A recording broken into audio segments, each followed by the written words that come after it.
Bonjour à tous et à tous et bienvenue au sanctuaire Notre-Dame-du-Cap. Aujourd'hui, 7 août, nous débutons la neuvaine de l'Assomption qui aura pour thème « Seigneur, à qui irions-nous » Cette neuvaine nous permettra de prier Dieu avec Marie. Ces 9 jours se dérouleront donc sous le thème « À qui irions-nous » Il s'agit d'une question posée par l'apôtre Pierre à notre Seigneur Jésus-Christ dans l'Évangile de Saint Jean. Cette question, « À qui irions-nous » peut rejoindre plusieurs de nos quêtes de sens. Le prédicateur de cette première journée sera Monseigneur Claude Champagne, missionnaire oblat de Marie Immaculée et évêque d'Edmundston. Sa prédication aura pour thème « Tu es source de vie ». La vie, nous la cherchons de multiples manières dans notre vie.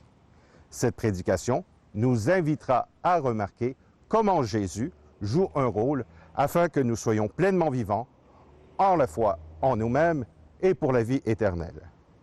Après la célébration, après la prédication de 14 heures, une expérience spirituelle vous sera proposée à tous les jours. Également, mais après la prédication de 19 heures, sauf le vendredi en raison d'une procession eucharistique, il y aura procession au flambeau. Pour plus d'informations, veuillez consulter notre site web. À tous et à toutes, bonne neuvaine de l'Assomption.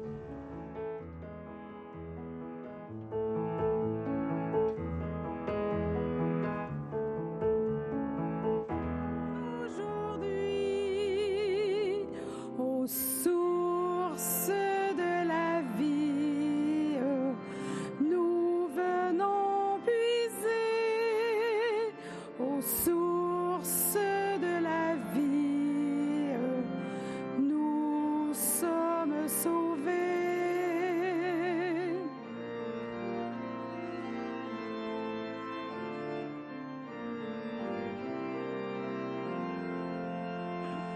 Jésus ressuscité fait croître en nous sa parole, l'Esprit qui nous anime fait de nous des témoins aujourd'hui aux sources de la vie. Nous venons puiser aux sources de la vie, nous sommes sauvés.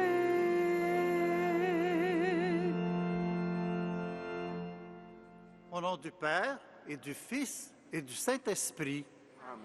La paix soit avec vous. Et avec votre esprit. Aujourd'hui, nous entendrons la prédication de Monseigneur Claude Champagne, missionnaire oblat de Marie Immaculée et évêque d'Edmundston.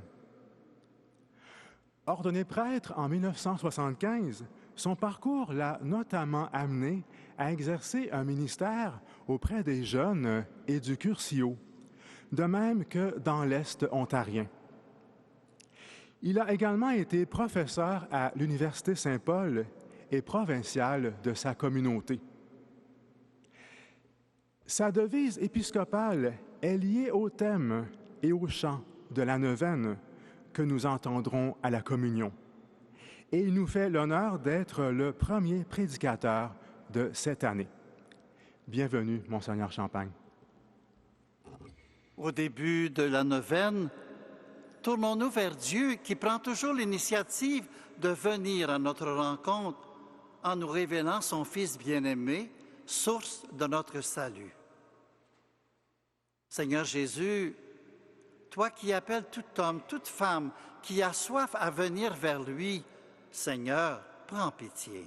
Seigneur, prends pitié. Ô Christ, tu es la source d'eau vive.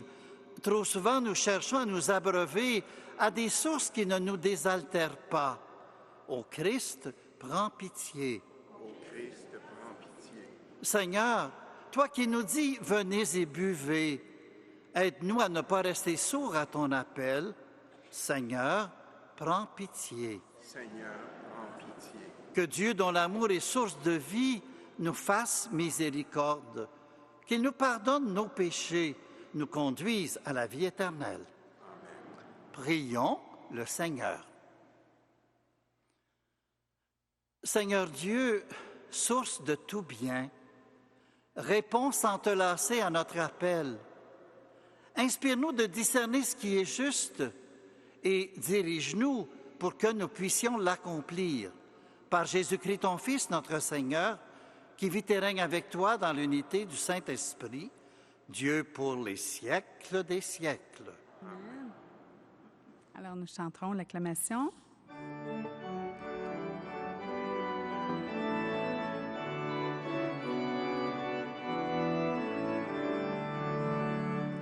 Alléluia, Alléluia, Alléluia, Alléluia, Alléluia, Alléluia. À qui irions-nous, Seigneur? Tu as les paroles de la vie éternelle.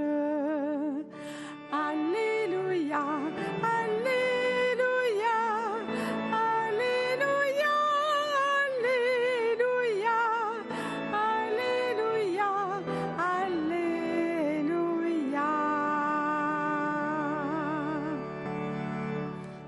Le Seigneur soit avec vous.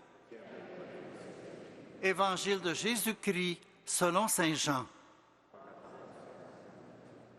En ce temps-là, Jésus avait donné un enseignement dans la synagogue de Capharnaüm.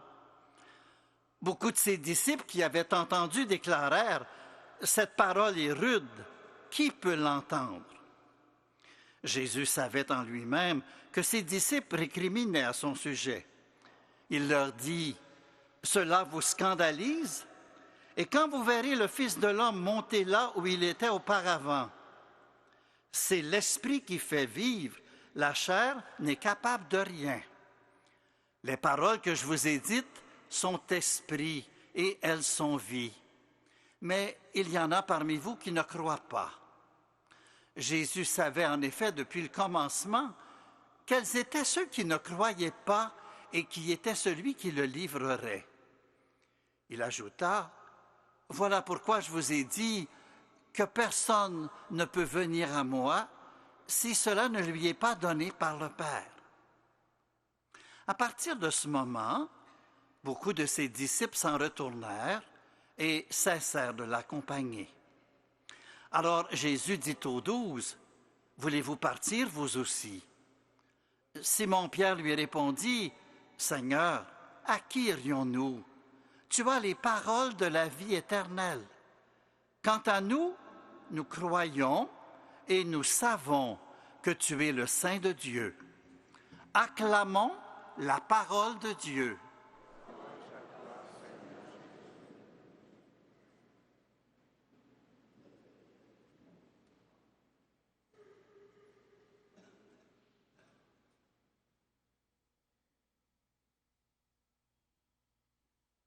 Nous entrons donc dans notre démarche, notre neuvaine.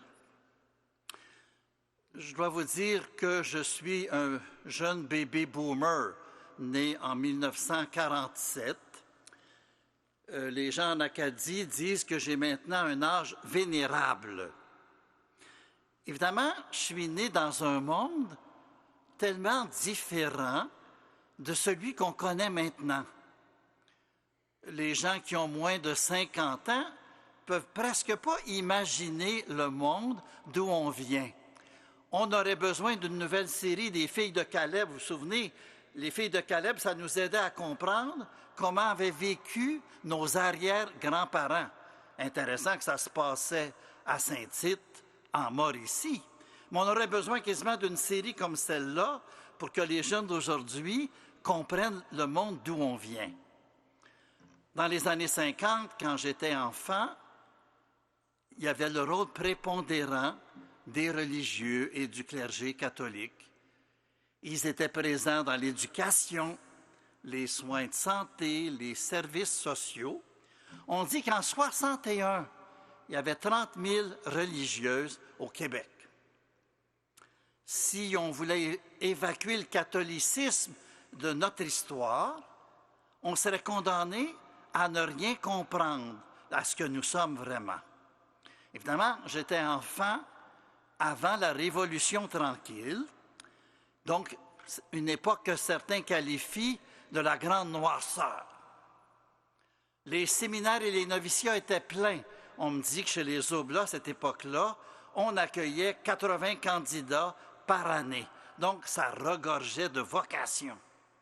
Les églises étaient pleines les dimanches et les fêtes, sauf que déjà les jeunes hommes allaient fumer une cigarette pendant le temps du sermon du curé. Donc, les années 60, il y a eu de grands changements sociaux dans notre société, des grands changements aussi dans notre Église, avec le bon pape Jean XXIII, le Concile Vatican II. Et honnêtement, ce concile-là a suscité de grands espoirs, un enthousiasme certain. Et j'imagine que quand Jésus a débuté son ministère, il y avait quelque chose de semblable. Un enseignement nouveau sur la venue prochaine du règne de Dieu, la venue de Dieu lui-même. Et Jésus le manifestait dans les guérisons, les libérations. Lorsqu'il est né à Cana, il a changé l'eau en vin, la multiplication des pains, tellement qu'on en est venu à dire, c'est lui le grand prophète promis par Moïse, on a pensé à le faire roi. Après quoi, il y a eu encore la tempête apaisée.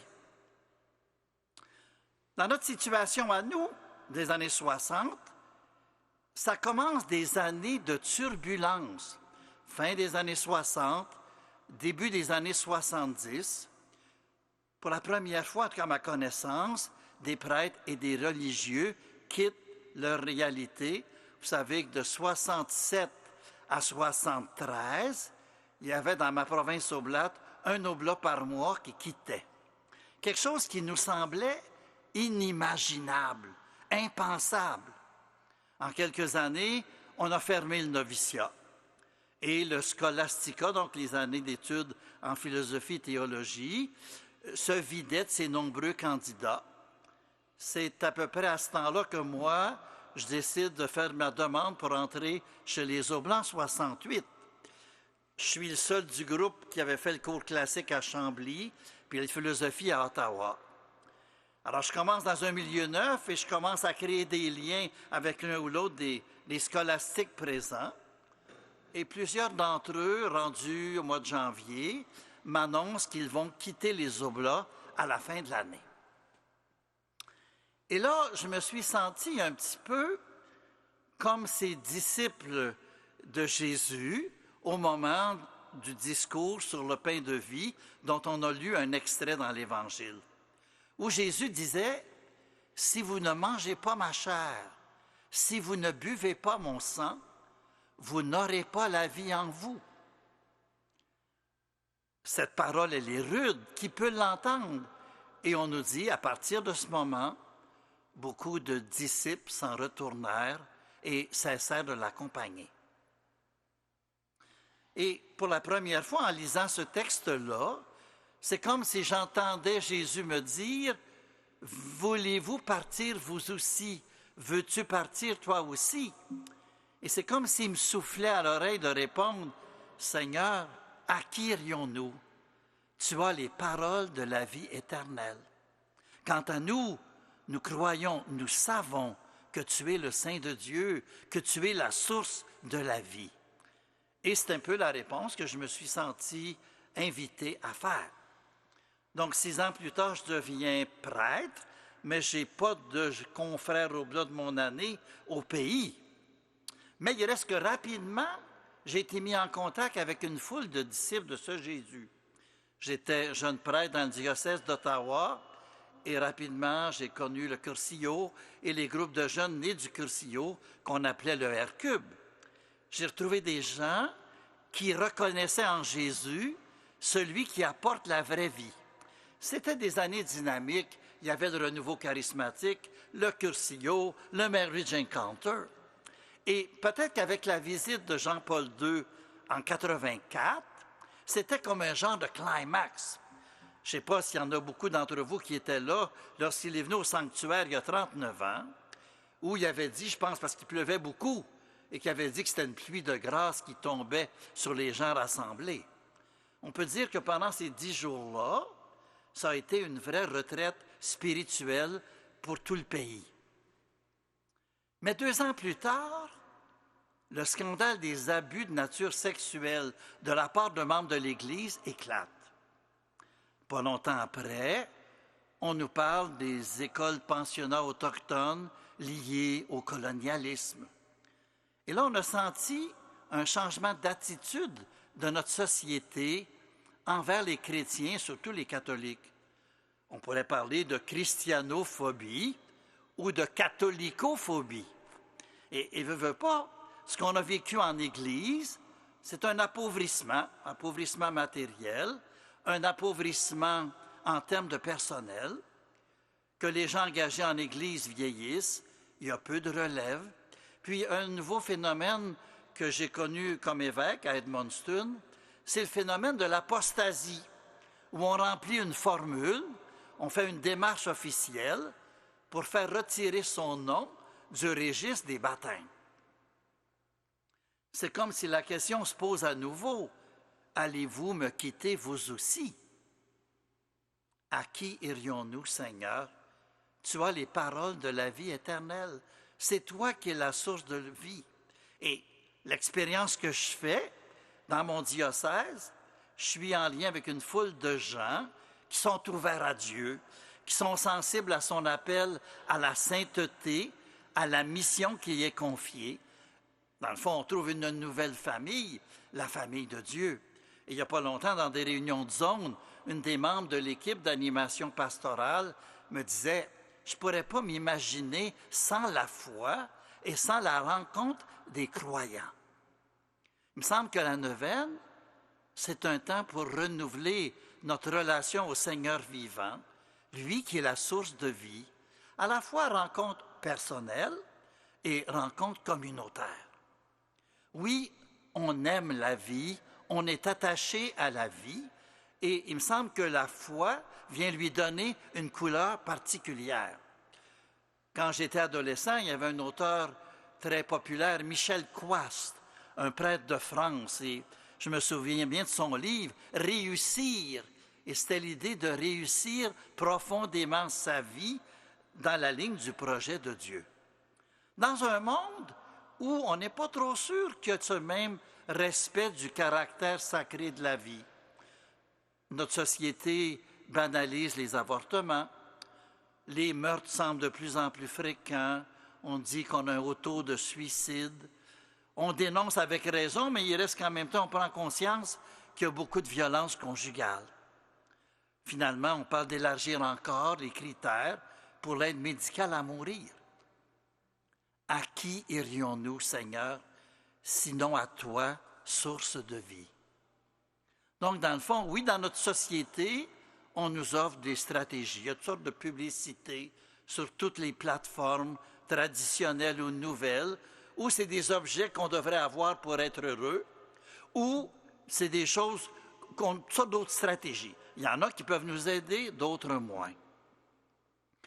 Si Jésus avait un rôle à jouer pour nous amener à mieux vivre, conscient que Jésus, ce n'est pas seulement cette vie sur terre, mais il reste que pour lui, c'est une vie qui ne finit pas, une vie qui est plus forte que la mort.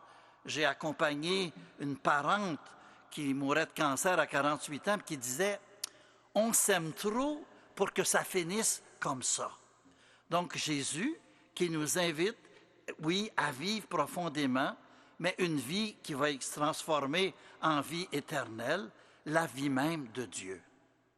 Donc évidemment, ça suppose la foi, qu'on accueille la bonne nouvelle de Jésus et que oui, nous aussi, on ait ce goût de dire « À qui irions-nous, Seigneur? » Oui, on est dans un monde où la religion est marginalisée, mais il reste que pour ceux qui croient en Jésus, qui reconnaissent le vivant toujours là, il nous fait participer à cette vie-là. On se rassemble en Église et on sait que notre vie, elle nous est donnée pour l'offrir aux autres, la donner aux autres. Et cette vie-là, on la trouve dans l'Église, malgré toutes ses limites et ses scandales. Dans le fond, si 2000 ans plus tard, on entend parler de Jésus-Christ et de la bonne nouvelle du règne de Dieu, c'est parce que des membres de l'Église nous ont transmis la bonne nouvelle.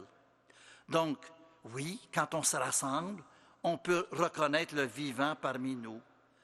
Si des fois on se sent seul parce que beaucoup de gens ne partagent pas notre foi, il reste que la communauté chrétienne, le petit groupe de partage de la foi, fait en sorte que oui, ensemble, on reconnaît celui qui nous fait vivre. Puis, de réaliser qu'il y a tellement de personnes dans notre monde qui apportent la vie. Les jeunes parents qui font encore assez confiance à la vie pour donner naissance à un enfant.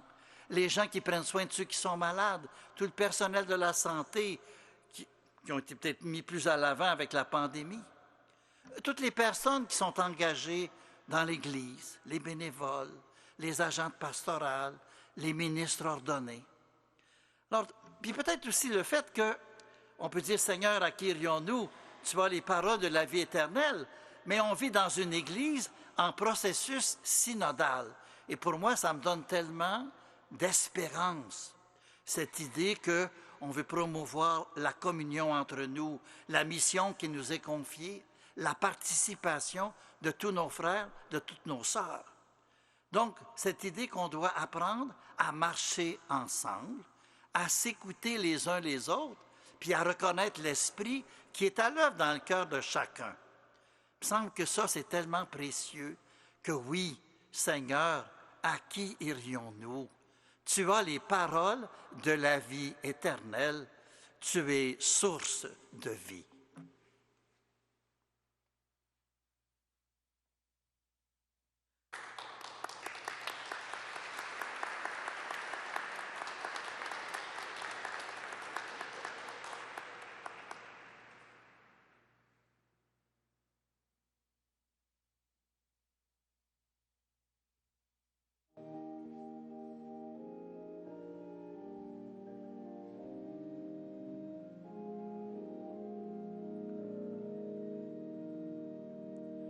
Heureux qui écoute la parole de Dieu, heureux qui la met en pratique. À qui irions-nous, Seigneur Jésus? Tu as les paroles de la vie. À qui irions-nous, Seigneur Jésus? Tu as les paroles de la vie.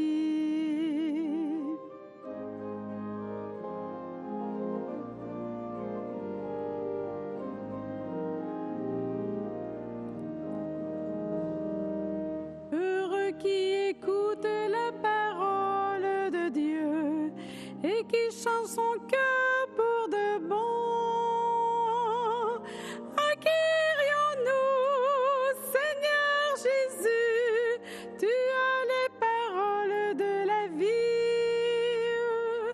À qui irions-nous, Seigneur Jésus? Tu as les paroles de la vie.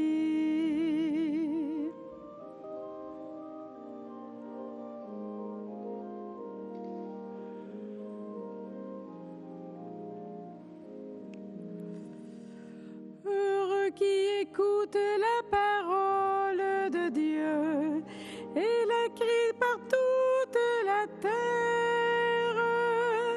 À qui irions-nous, Seigneur Jésus? Tu as les paroles de la vie. À qui irions-nous, Seigneur Jésus? Tu as les paroles de la vie.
Tu es béni, Seigneur, Dieu de l'univers.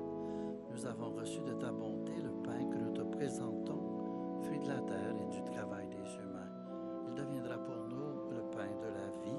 Béni soit Dieu, maintenant et toujours.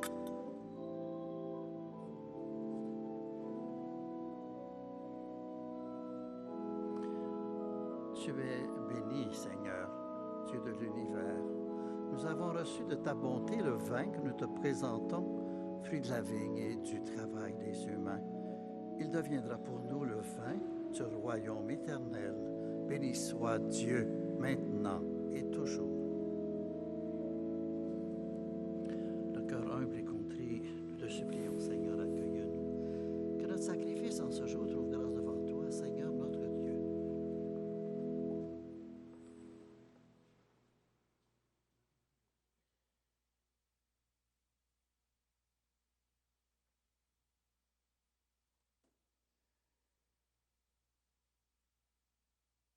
Prions ensemble au moment d'offrir le sacrifice de toute l'Église.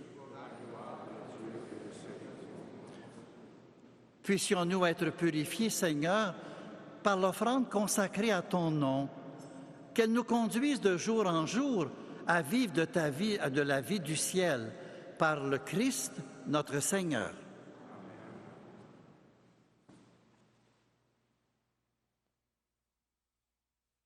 Le Seigneur soit avec vous. Élevons notre cœur. Nous le tournons vers le Seigneur. Rendons grâce au Seigneur notre Dieu. Cela est juste et bon.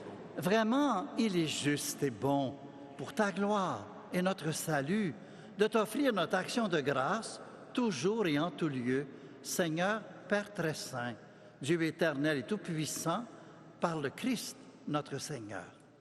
En lui, tu as voulu récapituler toutes choses et tu nous as fait partager la vie qu'il possède en plénitude. Lui qui est de condition divine, il s'est anéanti pour donner au monde la paix par le sang de sa croix. Élevé au-dessus de toute créature, il est devenu pour tous ceux qui lui obéissent la cause du salut éternel. C'est pourquoi, avec les anges et les archanges, avec les puissances d'en haut et tous les esprits bienheureux, nous chantons l'hymne de ta gloire et sans fin nous proclamons. Alors, dans le recueil rouge à l'avant, au numéro 256 dans le livret rouge.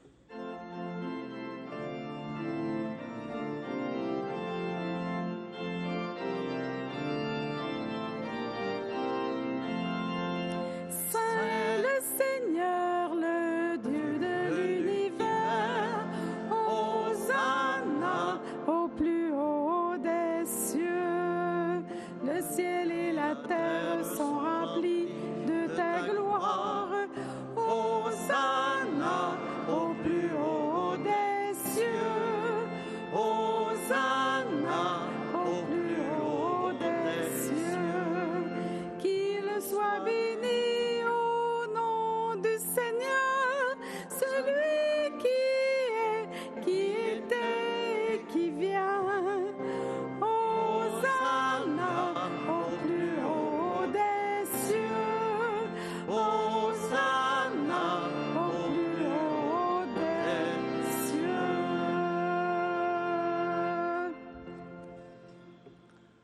Toi qui es vraiment saint, toi qui es la source de toute sainteté, Dieu notre Père, nous te prions.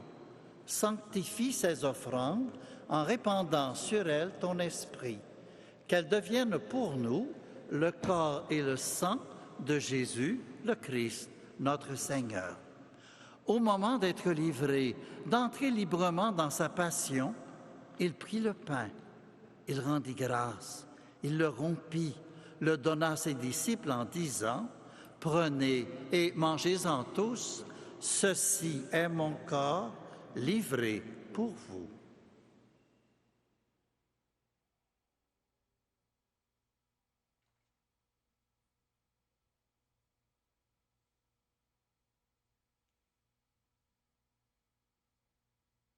De même, après le repas, il prit la coupe.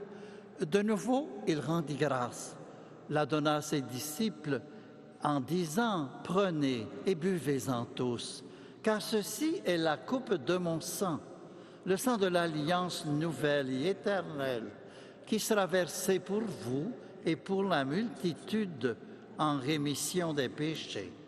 Vous ferez cela en mémoire de moi. »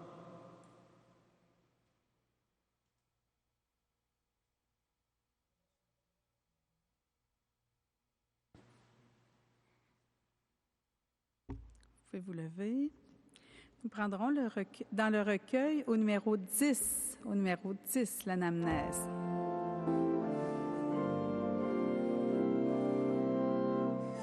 En mangeant ce pain, en buvant ce vin, nous participons au mystère de la foi. Nous vivons ta mort et ta résurrection. Dieu qui nous accueille dans ton éternité.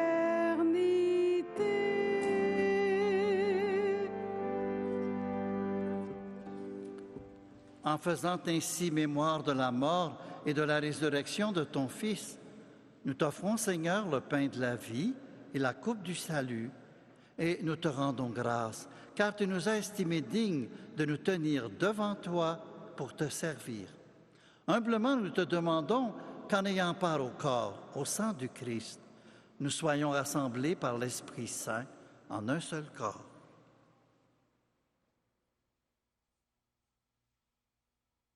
Et maintenant, Seigneur, rappelle-toi tous ceux et celles pour qui nous offrons le sacrifice. En premier lieu, ton serviteur, notre pape François, pour notre évêque Martin, évêque de Trois-Rivières, pour Claude qui est parmi nous, et l'ensemble des évêques, les prêtres et les diacres, les fidèles qui présentent cette offrande, les membres de notre assemblée, le peuple entier qui t'appartient et tous ceux et celles qui te cherchent avec droiture.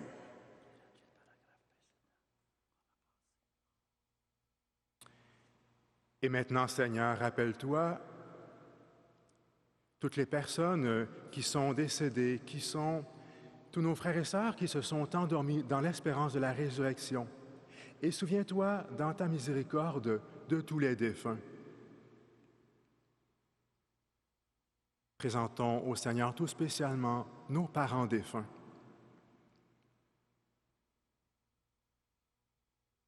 Accueille-les dans la lumière de ton visage. Sur nous tous, enfin, nous implorons ta bonté. Permets qu'avec la Vierge Marie, la bienheureuse Mère de Dieu, avec Saint Joseph, son époux, les apôtres, Saint Eugène de Mazenod, le bienheureux Père Frédéric et tous les saints et saintes qui ont fait ta joie au long des âges, nous ayons part à la vie éternelle et que nous chantions ta louange et ta gloire par ton Fils Jésus le Christ.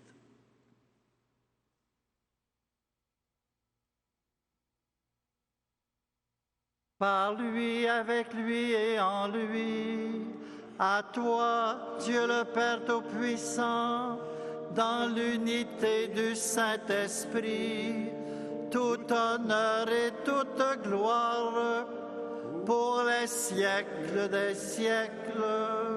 Amen.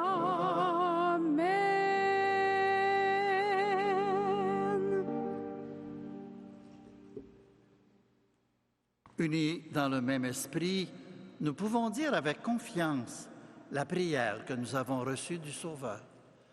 Notre Père, qui es aux cieux, que ton nom soit sanctifié, que ton règne vienne, que ta volonté soit faite sur la terre comme au ciel. Donne-nous aujourd'hui notre pain de ce jour. Pardonne-nous nos offenses, comme nous pardonnons aussi à ceux qui nous ont offensés. et ne nous laisse pas entrer en tentation, mais délivre-nous du mal. Délivre-nous de tout mal, Seigneur, et donne la paix à notre temps. Soutenus par ta miséricorde, nous serons libérés de tout péché, à l'abri de toute épreuve, nous qui attendons que se réalise cette bienheureuse espérance, l'avènement de Jésus-Christ, notre Sauveur. Car c'est à toi qu'appartiennent le règne, la puissance et la gloire pour les siècles des siècles. Seigneur Jésus-Christ, tu as dit à tes apôtres, je vous laisse la paix, je vous donne ma paix. Ne regarde pas nos péchés, mais la foi de ton Église. Et pour que ta volonté s'accomplisse, donne-lui toujours cette paix. Conduis-la vers l'unité parfaite, toi qui vis et règnes pour les siècles des siècles. Amen. Que la paix du Seigneur soit toujours avec vous. Et avec votre esprit. Dans la charité du Christ, donnez-vous la paix. Jean-François, la paix. Alors, au numéro 4, dans le recueil rouge, au numéro 4. Agneau de Dieu, le Fils du Père, écoute-nous et prends pitié. Agneau de Dieu, Jésus, dans cette coupe Fils nourrissante, du la vie éternelle. Père, écoute-nous et prends pitié. Agneau de Dieu, Jésus sauveur, nous t'en prions, donne-nous la paix.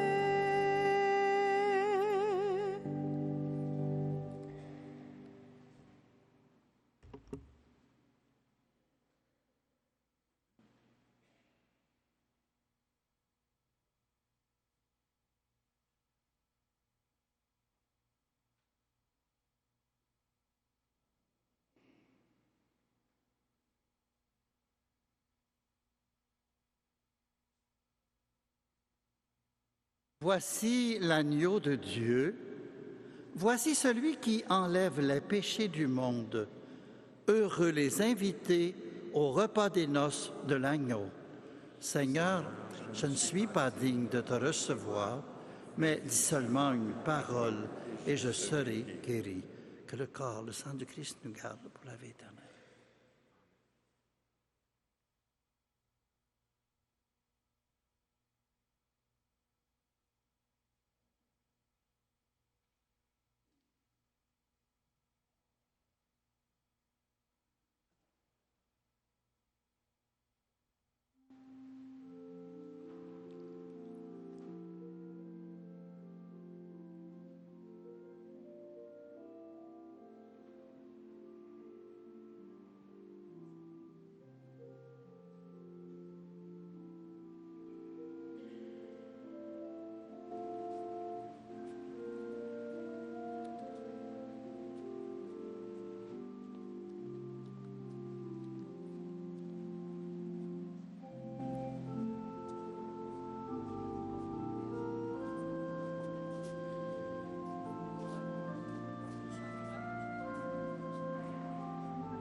Seigneur, à qui irions-nous?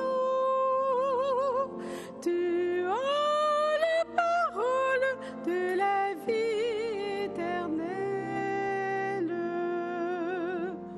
Je vous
l'Esprit qui donne la vie, car la chair d'elle-même ne peut rien. Les paroles que je viens de vous dire sont vraiment l'Esprit et la vie. Seigneur, à qui irions-nous? Tu as les paroles de la vie éternelle.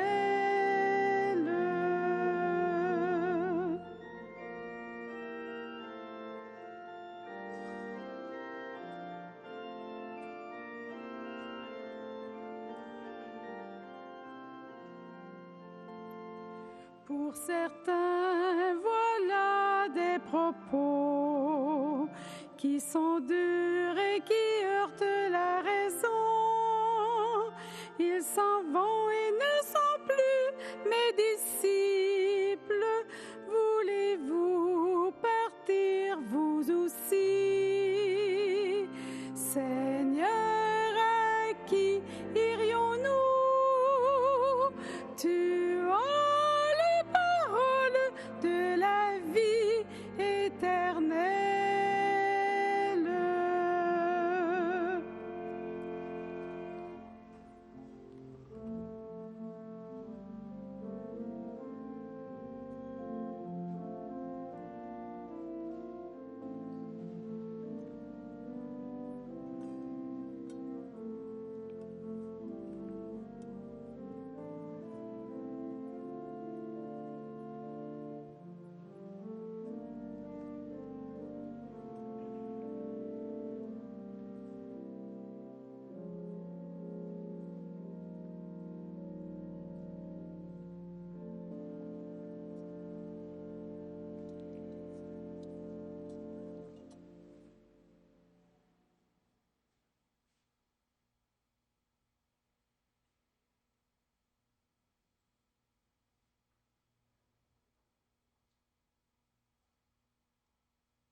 Prions le Seigneur.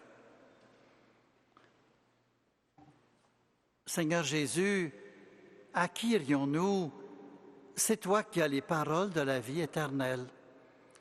Nous te rendons grâce parce que tu es la source de notre vie. Tu nourris en nous ta vie de ressuscité. Alors que nous débutons cette neuvaine, tu nous combles déjà par ta parole et ton pain. Donne-nous de savoir accueillir la vie que tu nous offres en abondance. Accorde-nous de savoir la partager avec les autres, à l'exemple de Marie qui a accueilli la vie de Dieu. Que notre cœur demeure ouvert à tout ce que tu désires accomplir, toi qui règnes avec le Père et l'Esprit, maintenant et pour les siècles des siècles.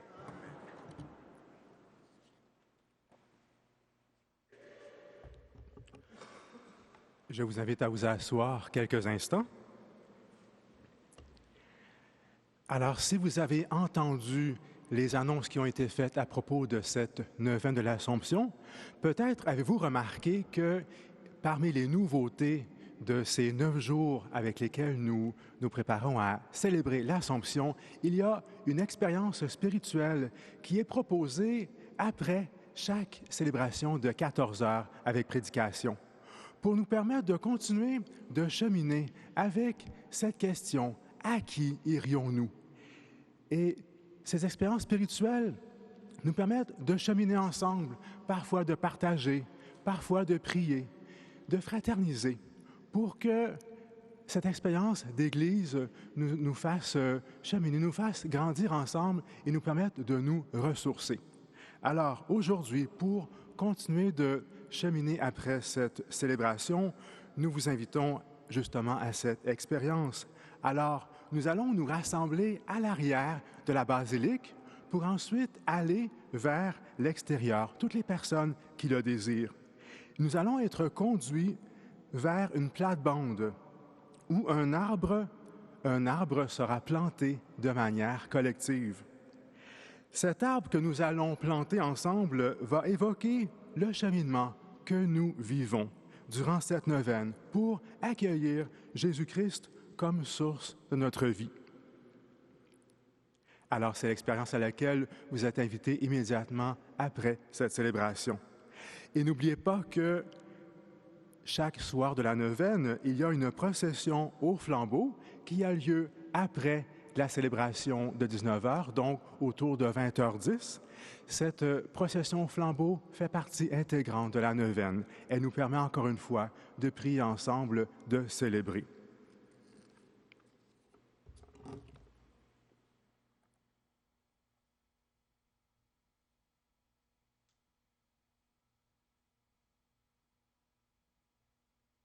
Levons-nous pour la bénédiction finale. Bénédiction qui inclut tous les objets que vous avez pu vous procurer, que vous souhaitez être bénis. Alors, cette bénédiction les porte au Seigneur, ces objets-là aussi. Ils sont tous bénis par la même bénédiction. Le Seigneur soit avec vous. Et avec votre esprit. Et que Dieu Tout-Puissant vous bénisse, le Père, le Fils et le Saint-Esprit. Amen. Allez dans la paix du Christ. Nous rendons grâce à Dieu. Alors, nous chanterons un dernier chant au numéro 248 du livret rouge. Salut Marie.